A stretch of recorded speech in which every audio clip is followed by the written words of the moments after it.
get started? So, welcome. My name is Kukks. Well, I go by Kukks online. My name is actually Andrew. I've been working on open source for a while, mostly on a project called BTC Pay Server, which is an open source payment processor for Bitcoin. Feel free to reach out to me later on about it, and we can talk. Today, I'll be talking about privacy on Bitcoin. For the most part, I will be talking about the technical aspects of it, how to kind of achieve it. I won't go into any rants on why we need it or the justifications for it. I'm sure there are plenty of people in the audience and speakers all over this conference that can tell you why. I'm just focusing on the technical aspects. If you have any questions, we can probably keep them for the end. I'm sure we'll have plenty of that. So let's get started. So let's start with some basics in Bitcoin. Here's a typical flow that you would expect from a Bitcoin payment experience. You have two people, Alice and Bob. Alice has some Bitcoin. Bob wants some Bitcoin from Alice. Bob gives Alice a Bitcoin address, and Alice creates a transaction that pays Bob the amount that they requested. Alice ends up with the remainder of the Bitcoin, and Bob ends up with the expected amount. Quite simple. When we talk about how, a balance in Bitcoin, it's not really a true concept in it within Bitcoin itself. Unlike some other cryptocurrencies where they have an actual balance system, in Bitcoin you actually have coins, pretty much like any normal physical coin that you would expect, or a banknote. The cool thing here is you basically can grab them together and create any kind of denomination you want. So a Bitcoin transfer isn't just saying, oh, here's my balance, take some from this balance and just put it there. You actually grab a set of coins that you have and construct a transaction with it. The process of doing a transaction is basically a process of grabbing some coins, destroying them, and creating a new set of coins, where basically the input sum is equal to the output sum minus a fee to the miners. This is basically the transaction that was described in the previous flow, where Alice is paying Bob 0.7 Bitcoin. Yeah. So in Bitcoin, you have inputs and outputs. So inputs are basically the coins you put in, which get destroyed, and outputs are basically the new coins that get created, minted, or however you want to call it. Every time an output is created, you create a new coin. It's basically a new coin. And a new coin is just an amount and an address, really. It's basically just a reference. A coin is just a reference to these new outputs that you create in every transaction.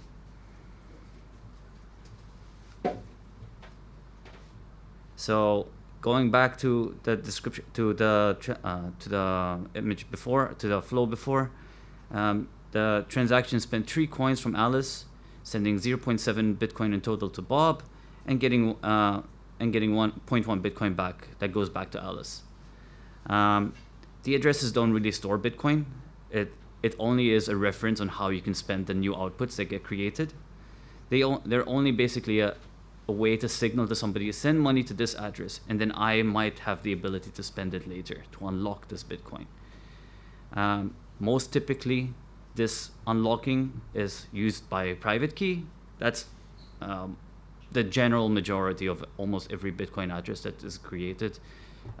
You generate a private key, then you get a public key from it, you do some hashing, and then you have an address. And that's most addresses that you'll see on used in Bitcoin. Although you can have more complex stuff, which I won't get into because that's not the scope of this topic. Once you craft a transaction and you broadcast it to the Bitcoin network, miners grab it, put it inside a block, and this is basically considered finalized. Now, finalized means it ends up in a block, which means it gets confirmed. Now, confirmed does not automatically equal to finalized. Most people say you should wait for, well, traditionally it was always you wait for 6 confirmations, because that is a more, I would say, more safe number. Like the minor reorg has never gotten very far, at least in quite a while. So 6 blocks confirmations are usually considered quite safe, but I think nowadays even maybe 3 is good enough. I mean, even 1, honestly. Like, it really depends on your risk profile. So the Bitcoin network, how does that work? Miners create blocks. Blocks have transactions, and that's the public ledger that everyone expects and knows about today.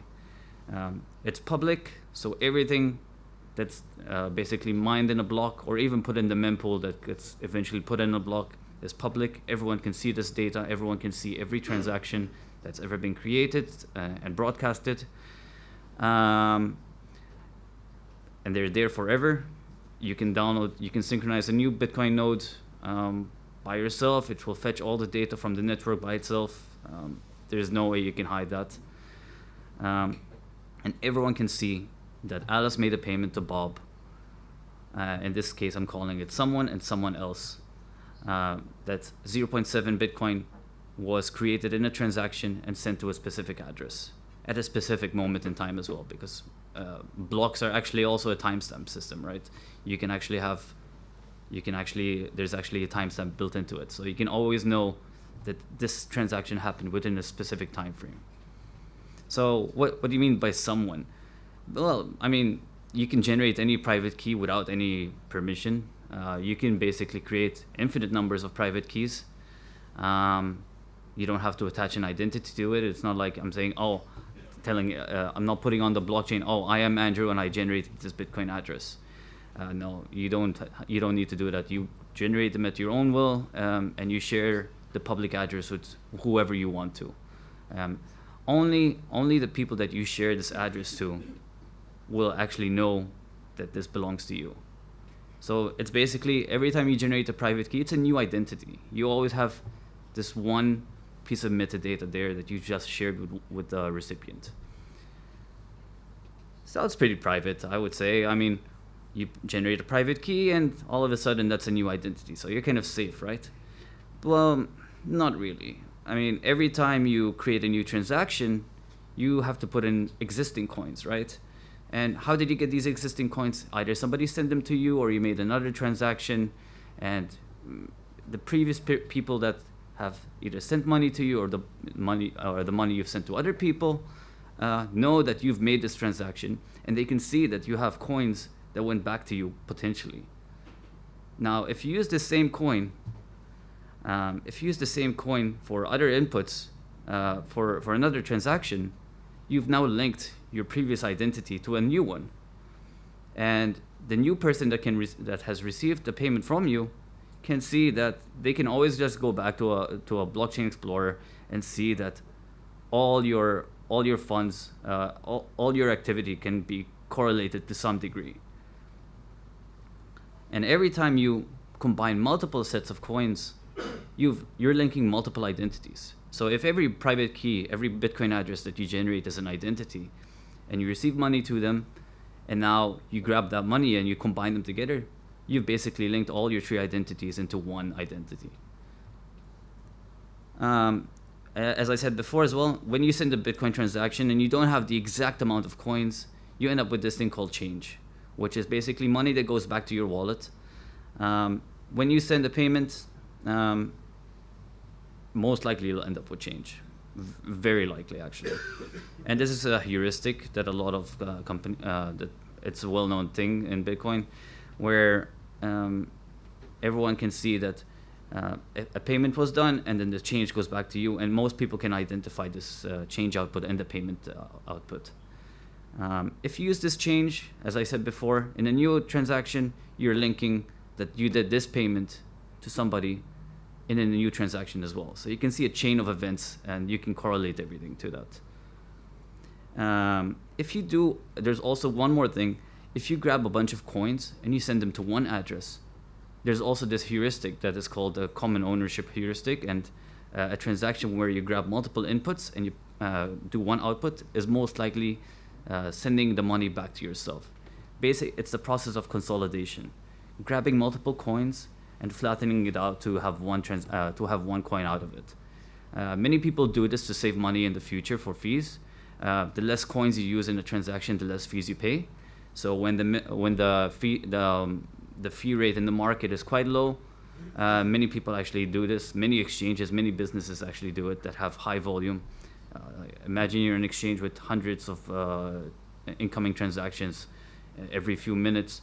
It becomes quite painful to do a withdrawal management or sending the money elsewhere.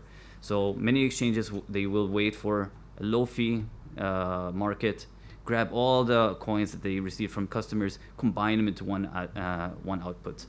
Now, for an exchange, it's not a big issue because exchanges, they're public entities. Everyone can see what they're doing. Many people track them professionally, and it's just the way they operate. They have no need to hide this kind of payment because it's a public entity. So, going back to this, when you receive a payment to an address that you own, the sender knows that this address belongs to you. Like you're basically doing a personal linkage here. When you send the payment, the receiver knows you've sent some coins to this person's address, so they can already see your wallet history to some degree, and every on-off ramp that has KYC not only knows your Bitcoin identities, but they know your personal identity. So now they can correlate your Bitcoin identity with your personal identity. So if I go to an exchange and I create an account, 99% of the time you will have to put in your address, your name, your ID card, scans, and all this stuff. And you buy your Bitcoin, you deposit fiat, you buy your Bitcoin, and you're like, okay, I want to take it off the exchange. I don't like this custody risk. Great. And they ask you, where should we withdraw the Bitcoin to? And you give them an address. They will know with 100% certainty that this address belongs to you, or at least they assume this. Some countries actually try to enforce this kind of withdrawing to only your own personal address. But the problem here is they will know that this address belongs to you, and they can follow this data forward in history. So apart from that, there's also very big companies in Bitcoin, or in general, that will offer services to surveil Bitcoin in general. They're very big, huge companies, billion-dollar companies at this point. They will check every single transaction that happens on the mempool, on the blockchain, in every mining block, every block, and they will try to correlate as much data as they can. Basically just following stuff, basically looking at the heuristics, at the change outputs, any consolidations, the timing of things. For example, if the fee market is very low and they see a huge transaction combining multiple inputs to an output, they will know with a high probability chance that this is a consolidation of a single individual just trying to take advantage of the current situation. Now, these surveillance companies are huge. They have partnerships with basically everyone because it's mandated by law for most countries in the world to make sure there's AML checks, KYC checks, all that stuff. And exchanges will most likely share this kind of data, for example, withdrawal addresses of specific users to these surveillance companies. It's a data sharing network, right? Exchanges will be paying these companies money for every check they do. So it's a very lucrative business. That's why it's a billion-dollar company, plus billion-dollar company. And it's not just on Bitcoin blockchain. It's not just saying, oh, there's an address, we know this belongs to this person, because sometimes you don't have enough data to say with to a degree of certainty at least that this address belongs to this person. Like if you've received money as a withdrawal from an exchange to an address, and now you've moved this address to another address, and then to another address. The probabilistic chance that this still belongs to the same person goes lower and lower and lower. But beyond that, there's also network level surveillance, which is quite an essential part of these companies. So it's a well-known fact by now that these surveillance companies actually run Bitcoin nodes, Electrum nodes, all sorts of stuff. Basically, people, and they offer them publicly available in this guise. They don't say, oh, we run these nodes for you to use. They just put them up there. People will automatically connect to them without knowing, and they will log your IPs, they will log your timing, your geographic location, all sorts of metadata about you. And eventually they will try to use this data along with the Bitcoin blockchain data to correlate what you're doing and to raise their probabilistic numbers. So I say probabilistic because nothing is really certain. When you withdraw from an exchange and they tell you you have to withdraw to your own address, I mean, they're basically trusting your word for it, that you won't break the law, but people still break the law. So it's always probabilistic to most things. Even consolidation, maybe you just had just enough coins to make the exact same payment amount that you wanted to do. Maybe you had to do multiple payments. It's always probabilistic. There is never 100% certainty, unless of course they correlate or get access to your wallet keys to some degree to be able to know everything there. So that's the basics of professional surveillance. So with that in mind, I don't think we can safely assume that Bitcoin is pseudonymous by default. Maybe it was in the beginning when people treated it as a hobby, more of a fun project. But as soon as these giant companies showed up, everything is very much surveilled, very much analyzed, clustered. It's a big data engine at this point. And it's definitely not private by default. So there's a difference between pseudonymous and private. Pseudonymous, okay, you can see the blockchain data that some transactions have been happening, and you can follow this is probably the same user across multiple hops of data, of transfers, but maybe you haven't correlated an identity to it. Well, KYC Bitcoin from exchanges correlates this data at the end of the tunnel. So you've got on-ramps and off-ramps. So at some point, somebody has to buy Bitcoin, most likely do that at a KYC exchange. At some point, somebody has to sell Bitcoin for whatever reason, and you most likely have to do it at a KYC exchange. And these are two nodes, right? Two edge parts of the data. If you can correlate the stuff in between, and you can wait until somebody slips up and correlates a real identity on the exchange level, that's the end of your privacy story.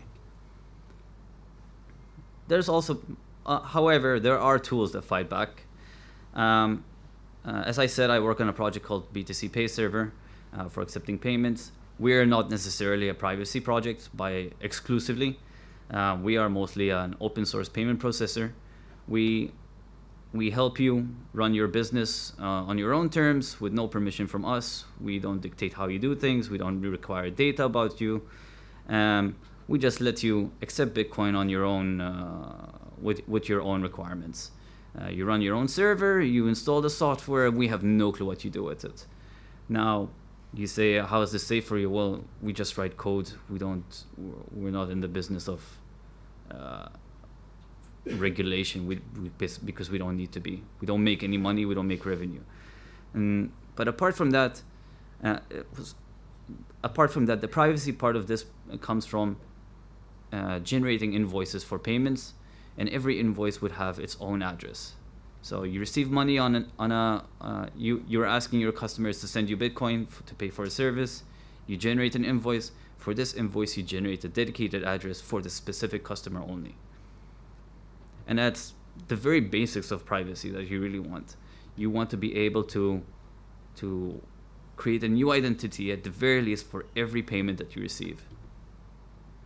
Apart from that, there are wallets that support CoinJoin. Now, I'll get into CoinJoin in a bit, but CoinJoins help break these links between transfers that you do. Let's say you got money from an exchange, and you don't want your actual personal details linked to your Bitcoin. For many reasons, again, I won't go into that. There are many justified reasons, I would say, why you would want to do this. But what will happen is basically you will create a transaction with many other people, and you will have plausible deniability, at least, that that your coins are yours. It basically breaks the links between inputs and outputs of a transaction. Then there's also post-mix tools, as some people call them. I don't like calling them this. I don't think it's a fair way to say it. Post-mix tools usually refers to doing something after a coin join to enhance the privacy aspect of it. But I think they're actually just general tools that you would do even before a coin join. So let's go through coin joins. Coin joins are basically transactions. They're normal Bitcoin transactions. There's nothing fancy about them in terms of how they work. They're just normal, valid Bitcoin transactions. They get mined by miners as usual. They pay normal fees. The only difference is that a Bitcoin transaction has multiple inputs from different people, and multiple outputs for different people. There are various protocols that do this, and they have been around for quite a long time, over a decade at this point. It's been mentioned for many years. Coin joins actually don't even have to be just for privacy. Many transactions that happen in terms of Lightning network management are also considered a coin join. As long as there are multiple people that contribute to creating one transaction, that is a coin join. It's not something exclusively for privacy. And the most important part about a coin join is that they are non-custodial. There is no central entity that is involved in custodying anybody else's funds. Everything can only happen atomically. What does atomic mean? It means this transaction will only be valid if we all agree that what I wanted to do will happen, and nobody else is taking my money against my will. That's basically the key principle of Bitcoin. You lose that, you basically shouldn't be using Bitcoin anyway. So coin join key elements. There's multiple parts of a coin join. I did say they are very simple transactions, but that's only once the coin join transaction has been created. To get to a level that you can actually achieve privacy on coin join, you need to do various tricks inside it. So coin joins, there is a coin join transaction, and then there is a coin join protocol to create the coin join transaction. A coin join protocol is an interactive process where you have multiple people that gather up together somehow, and they all contribute to this transaction to make it happen. I'll go through these points slowly, but so there's blinded coin joins, coordinators. So coordinators is quite an important term in coin join. How do you get all these people together? How do you make them coordinate? Well, somebody has to show up and say, "I'll help you all. I'll help you all come together to create this transaction." It's essentially the same for many systems. I'll get to that. Anonymity set. How much privacy have you actually gained? Can you measure how much anonymity have you gained in by doing a coin join? Now, that's a very blurry and very unearned science project at this point, I would say. You can't really measure privacy because there are so many individual factors to it, and what you do in the future also affects what the privacy you gained in the past. And then there's also the network privacy side of things. What's the point in doing crazy privacy features on the blockchain when somebody can just look at the IP and say, yeah, it's still the same person? So there are multiple things here at play. Okay, so the blinded part. What's this blinding? So Some of you might have heard the recent craze around eCash. What is eCash? It's a form of private money that you can do. It's a form of private money protocol. Let's say that actually. CoinJoins actually have been using eCash internally for this coordination process that they do for a very long time. I believe probably since 2016, 2017. I was something around there. But the idea is that a coordinator, the person that, the entity that allows everyone to come together, creates these things called rounds. A round is just a time frame. It's just saying within this time frame we are going to have a round. People can go to this round. This round will gather inputs from the users. They will gather the outputs from the user, and they will then sign the transaction. So how does this work? First, you go to register the input as a person. You first go to the coordinator, you find the round, you tell it, here, I have this coin. You prove that you have this coin. You don't give it the coin. That's the wrong way to look at it. You don't give a coin to a coordinator. You only show them proof that you are able to spend the coin. Now, that doesn't mean you give them the private key. You can sign a message with the private key saying, I have access to this coin that is valid on the Bitcoin blockchain that can be spent at this very moment. What does the coordinator do in exchange for this proof? It will give you a token representing the value. Now, this token is not a blockchain token or some fancy mumbo jumbo. It's just an eCash token. An eCash token just represents value that you can spend within the round itself. Once the round ends, these eCash tokens are completely useless. They are just they're magic money basically for a very specific time frame. So now you have eCash. You have an eCash token for a specific round. What do? You create a new identity. We'll call it Bob here. You create a new identity. You give this eCash token to this new identity, and Bob will then go back to the round and say, "Hey, I have this eCash. I would like to register this output in exchange for this eCash." Now, it's important to note that eCash, just because you have some kind of identifier or a representation of value, does not mean that, I gave the coordinator gave this eCash to Alice, and then Alice gave it to Bob. I can see the whole thing. No, there's no ID. There's no serial number There's no serial number on eCash. It's private. There is some blinded cryptography involved. And the idea is that Bob can go to the round, present an eCash token of a specific value, and they can register an output without correlating that it came from Alice. So, okay, after Bob has registered the output, what happens next? The coordinator now has a set of inputs and a set of outputs for a specific round. What do? You send this transaction to all the Alices of you send this transaction to Alice.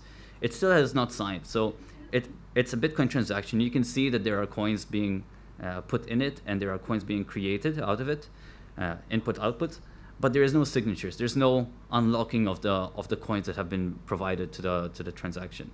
So now you have to give this unsigned transaction, back to Alice. Alice will check that there are all the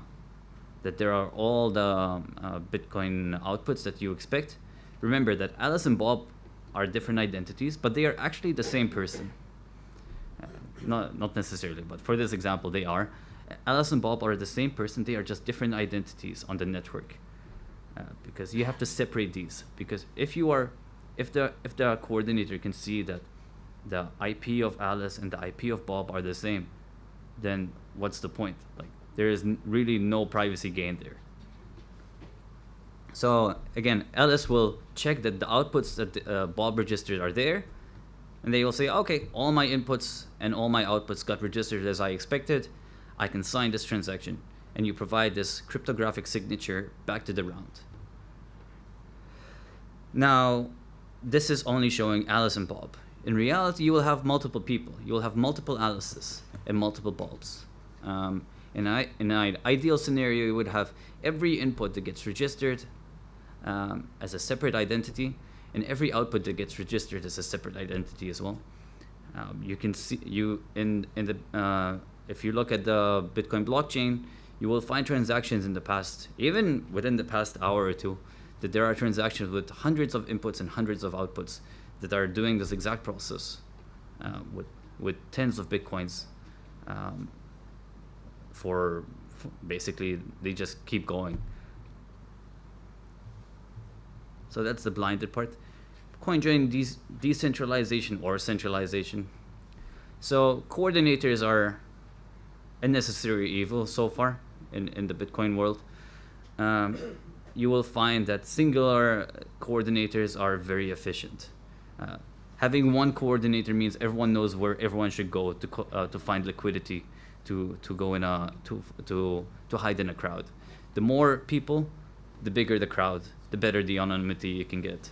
So that's quite important. However, singular coordinators also become a clear target. You can see what happened to Samurai. You can see what happened to ZK Snacks. They are a target, especially if they're public entities. There's just no way around it. They will always be a target. And when you're a target, you get regulatory attacks, which is expected. It's always expected. Governments don't really like these kind of tools for their own situation. I won't get into the philosophical stuff.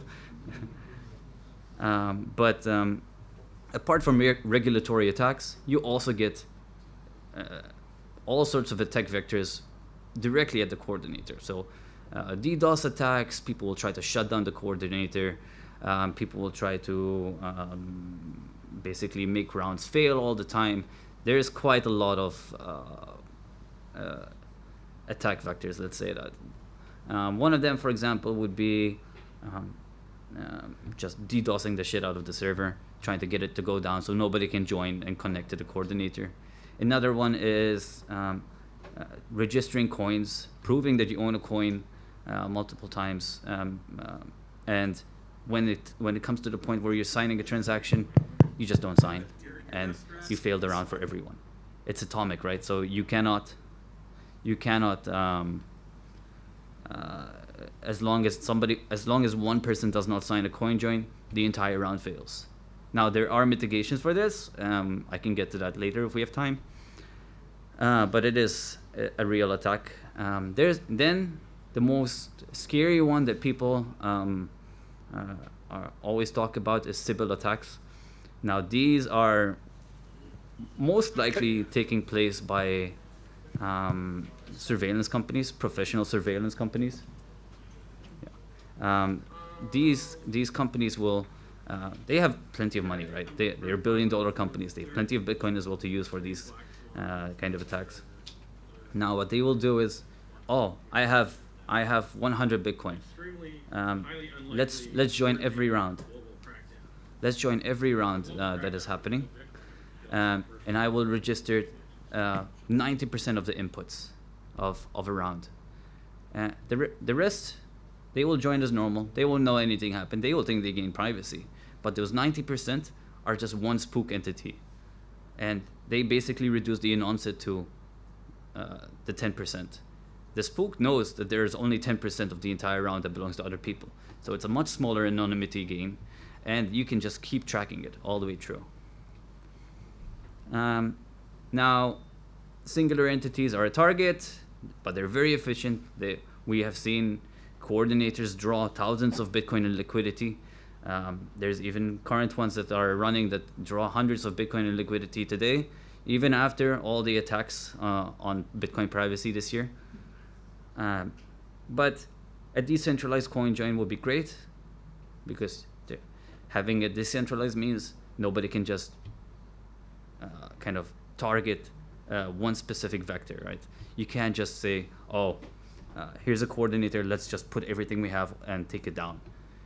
Decentralized coordinators would mean, it's a protocol that everyone can join without permission, but you can actually achieve privacy without a central authority.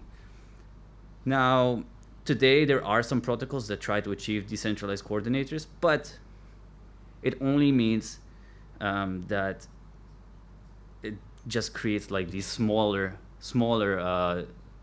de facto coordinators in themselves. Somebody still has to offer a way to connect to other people to create a coin join. Anonymity sets slash pool, which is what some people call them as well. So we can see that there was a Bitcoin coin join rounds create coin join transactions, and they create outputs.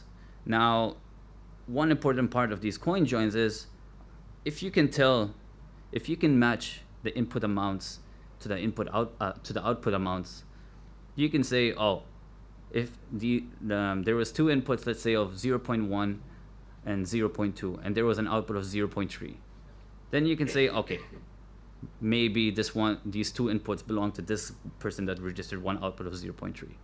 It's a subset sum calculation.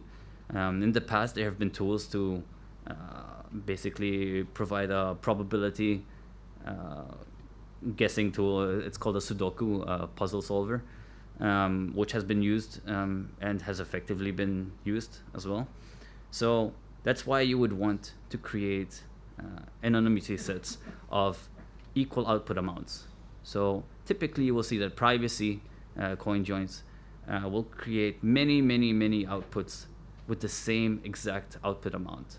So if you have a transaction with various types of input amounts, let's say that at least some protocols don't even allow that. They only allow input amounts of exactly the same amount as well.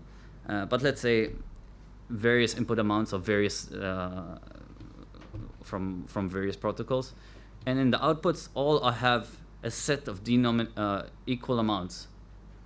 Now you can't really tell which is which because everything is the same, right? Like, how can I say that this output belongs to one person when it's identical to the other person? The only difference is a Bitcoin address. But in this case, Bitcoin addresses are generated on the fly for the specific coin join transaction for every output. There's no way of telling which is which. So in this diagram, you can see that there is a round. It created a coin join transaction with 3 outputs. Now, if you just look at the first part of it, you'll see that there are 3 outputs. You can almost safely assume, there's a lot of caveats here, but for the sake of going through all the slides, there are 3 outputs here, which means you have an anonymity set of 3. Now, what does this mean? It means there is a 1 out of 3 chances of identifying that one person that provided the inputs has this specific output. So 1 out of 3 chance, anonymity set equals 3. So that's not great. What you can do though is you link them. You link multiple coin join transactions. So you had a round of 0.1, 0.1, 0.1. What happens when you create new rounds and you feed them the same outputs into these rounds as well? And these rounds create even more outputs. What you're doing is you're basically growing the anon set.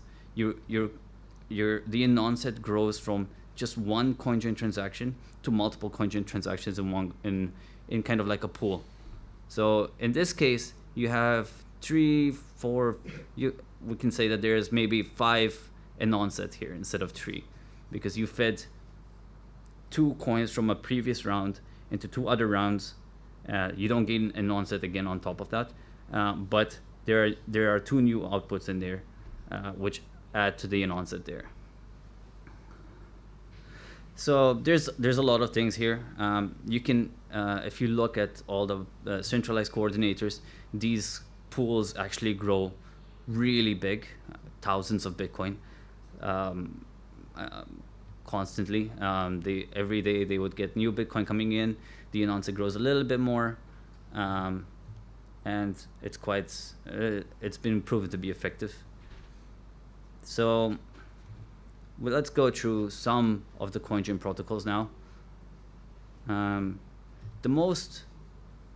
oldest one right now, the oldest coin join protocol around is Join Market. It's been around for I think 10 years, maybe longer. I think around 10 years. It's the closest thing to a decentralized CoinJoin protocol, I would say, because Join Market is actually a market. It's a marketplace where Bitcoin users meet and they can coordinate CoinJoins together. It's an order book of people that say, oh, I have liquidity, I have some Bitcoin, I would like to mix it. And they offer this as a maker service. Others can come on the fly, see this list of this order book and say, oh, I'd like to do a CoinJoin with you. And you become a taker to this maker, to this maker offer that somebody has posted on this order book. And what you're doing is you're doing smaller CoinJoins. You're doing much less, nowhere close to the 100 input, 100 output kind of CoinJoins, but you allow people to resiliently create CoinJoins between each other. And what you will do is you will be chaining them. You will find a maker, you will take this CoinJoin, do the CoinJoin, the funds that come out of it, you do another CoinJoin, maybe also offer your CoinJoin, the outputs as a maker on the order book for later, and people will come and CoinJoin with you. The downside of Join Market is it's a bit rough to use, I would say. You don't really, for the most part, it has been offered as a CLI, which so basically you have to type commands in a terminal, scares away people. But thankfully there has been efforts in the past few years to create some kind of remote UI. I would say there is maybe three UIs that are available for Join Market now. One of them is Jam, and the other one is Fully Noded. I encourage you guys to check them out if you want. It is definitely the most resilient CoinJoin tool, mostly because it's the oldest one standing. There is no central party to really take down for this. Another CoinJoin protocol is PayJoin. So PayJoin is interesting because it's not really the same traditional kind of CoinJoin.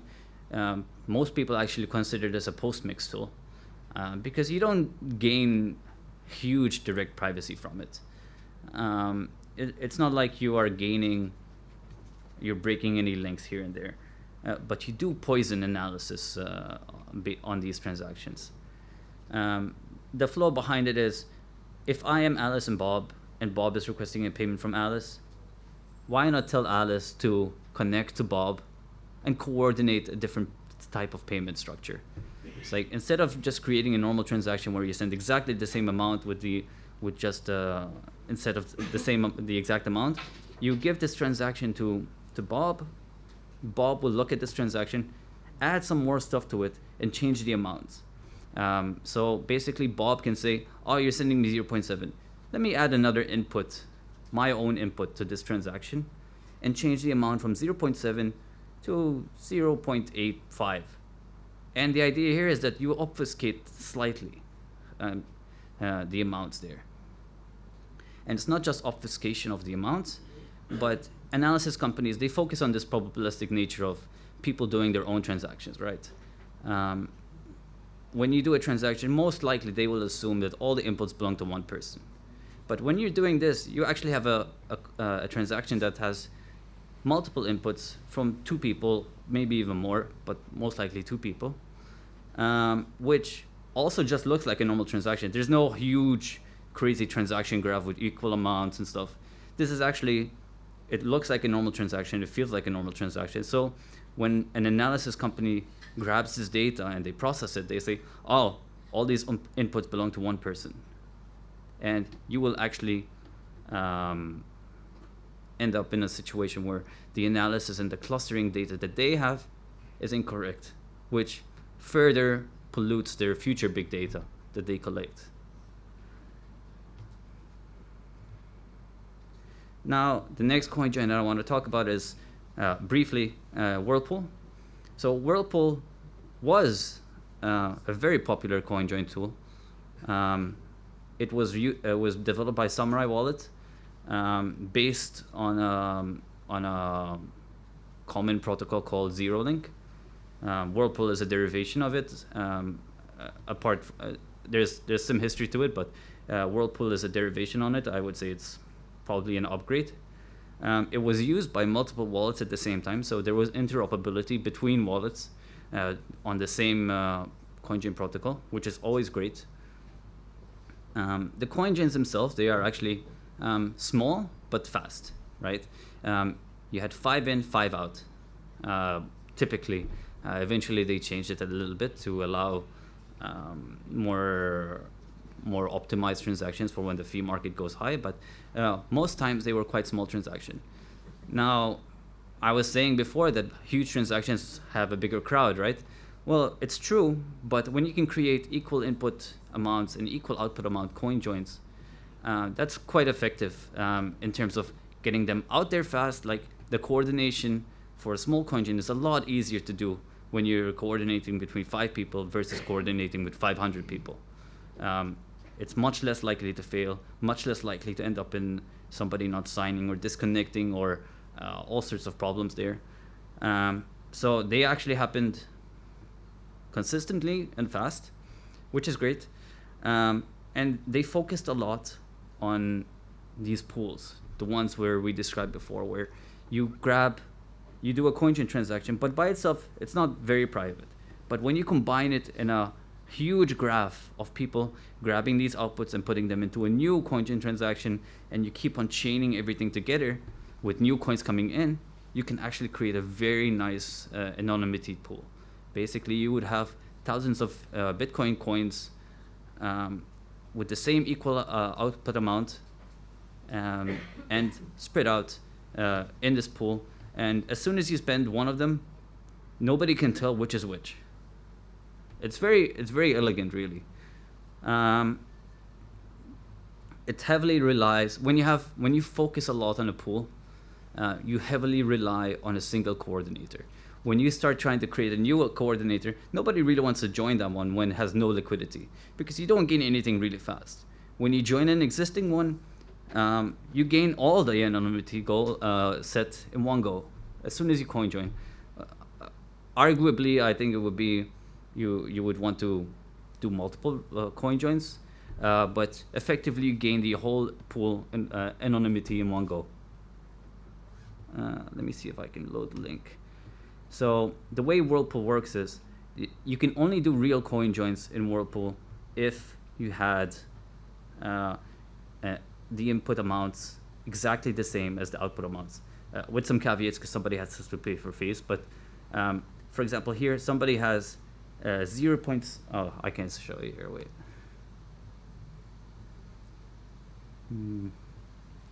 How do I do this?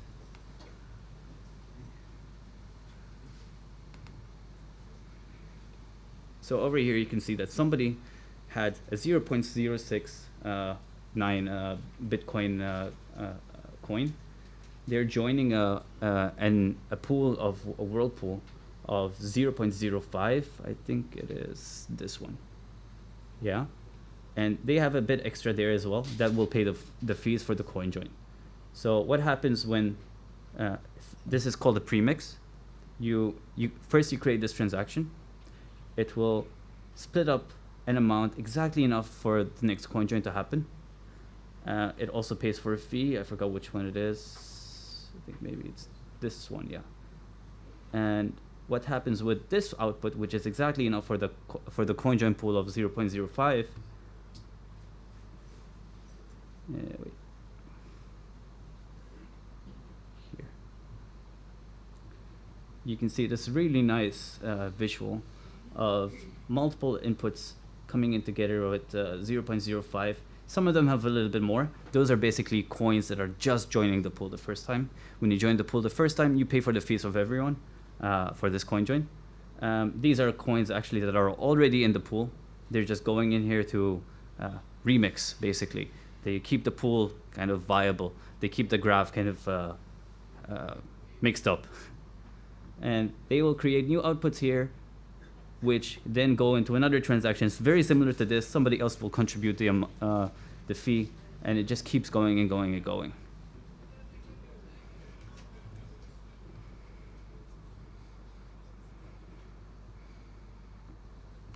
All right. So next up is Wabi Sabi. Wabi Sabi is BTC the Wasabi V2 protocol. Wasabi V1 was also based on ZeroLink with very different transaction graphs than Whirlpool, but still based on the same underlying principle. Wabi Sabi is a whole different beast at this point. It's still active today, although the Wasabi coordinator has been shut down voluntarily. There has been a resurgence of new coordinators that have showed up that are still being used today, even at this very moment. What happens here is Wabi Sabi has been used by multiple wallets as well, so interoperable. So Wasabi is still running. BTC Pay Server also has a plugin for this. Trezor Suite also supported this CoinJoin plugin, although it's unmaintained now because they relied on the ZK Snacks coordinator. And there's also a fork of Wasabi called Ginger, which runs their own coordinator, but allows you to still connect to others. One thing about this one I forgot to mention about the Whirlpool one is it's Chaumian blinded. It's essentially the eCash thing I told you before. It will create, so in here you have these pools of 0.05. Chaumian blinded eCash tokens allow you to have one denomination of exactly one specific amount. So in this case, there was a pool. Whirlpool had multiple pools of different amounts, and the eCash that every round generates was exactly that amount. Now with Wabi Sabi, it's not Chaumian blinded anymore. It's credential blinded. So anonymous credentials in Wabi Sabi allow arbitrary amounts. You don't have to have exact amounts for the eCash tokens. You can create an eCash token of any amount. You can split and merge this eCash token into multiple amounts. The coins in Wabi Sabi are huge. They are usually, bear with me,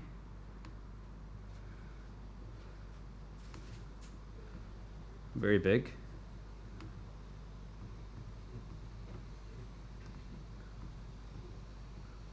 And you can see here that the output amounts are not just equal outputs. There are many equal outputs, but there are also very different denominations of outputs in the same CoinJoin. And the idea behind this is you want to be able to break your money in the CoinJoin as effectively as possible, so that you can keep mixing and you don't have to preemptively break your money into the coin pool amount. So with Wabi Sabi, the coordinator is a lot less strict with the amounts. Over here, you can see that there are coins with, for example, there's 3 of them in 5.36 denomination amount. Don't ask me about the magic numbers. They are magic numbers, based on weighted Hemming values and stuff. But the idea is that you can break any amount into equal parts, divisible parts. Okay, I'm getting close to time, but so that's how big they can get. Now the problem with Wabi Sabi transactions is they can generate change, not change. They generate very small output amounts, which can be not great when the fee market goes up, but the coordinator still does not restrict you on this stuff. The interesting thing is it's all client side. You decide what coins to put in, you decide what coins you want out, and everything is decided with client side decomposition. When everyone registers their inputs in a CoinJoin in Wabi Sabi, the client looks at these inputs and it can deterministically compute a best effort private output amount set. So if it sees that there are 10 inputs of 1 Bitcoin each, maybe it will create output amounts based on other clients generating the exact same output amounts that you are thinking of generating. And the idea behind it is you can do a lot of crazy stuff if the coordinator doesn't restrict you.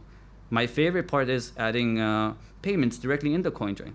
So let's say Bob asked Alice for 0.7. Now you don't have to put money inside the CoinJoin, get the money out of the CoinJoin, wait till it's private enough, Now you can just throw the money directly in the coin join, and the output in the coin join is directly enough to it goes directly to Bob. You can do a whole payment flow directly in one coin join, especially because it's big. When you have a big coin join, you already have pretty good privacy from one round, so you can actually achieve very good efficiency for private payments. I say semi-decentralized. I still don't say it's really decentralized, but the idea behind it is we created this Nostr discovery protocol here, which allows people to broadcast their coordinator, and anyone can just find them online and connect to them. For example, here you can see that there are 5 coordinators running. The most popular one right now is this one. It has, in the past 24 hours, it has coin joined 170 Bitcoin, more or less. And they are not even charging fees. Now, the fee thing can be a slight problem for Sybil resistance, as we talked about. But you also have to consider that these are very big rounds. So to Sybil attack these rounds requires significant money consistently going in. But that's a story for a different day, because I am very much out of time soon.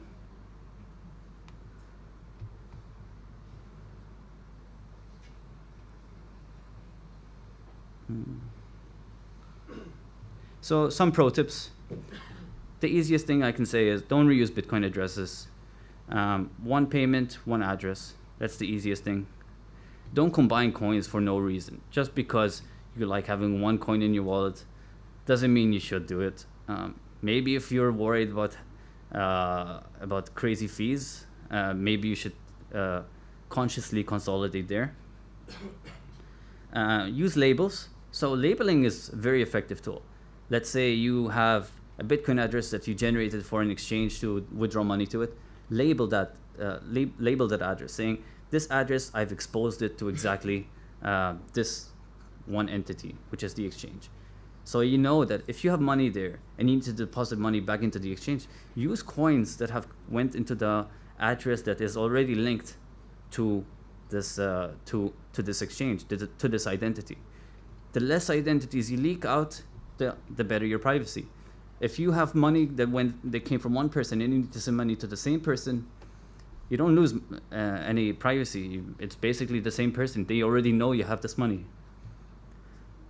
Spend coins with wallets that support coin selection. Coin selection basically works hand in hand with labeling. If you can label stuff, then you can spend coins selectively based on the labels. Some wallets, like Wasabi Wallet, actually do this automatically. When you create an address, it will ask you, who did you share this address with? Please send. And when you go to send, who are you sending this money to? And you can select the label, and it will automatically handle everything for you. Don't use public wallet providers. Electrum, again, can be very dangerous if you're not careful with who you select as a provider. There are known entities that will literally run these servers and collect as much data as they can about you. Let's see. Use your own Bitcoin node. It's a given, right? You don't want to if you can use your own Bitcoin node, you can at least broadcast directly to the network. You can parse your own transactions. You can detect stuff by yourself.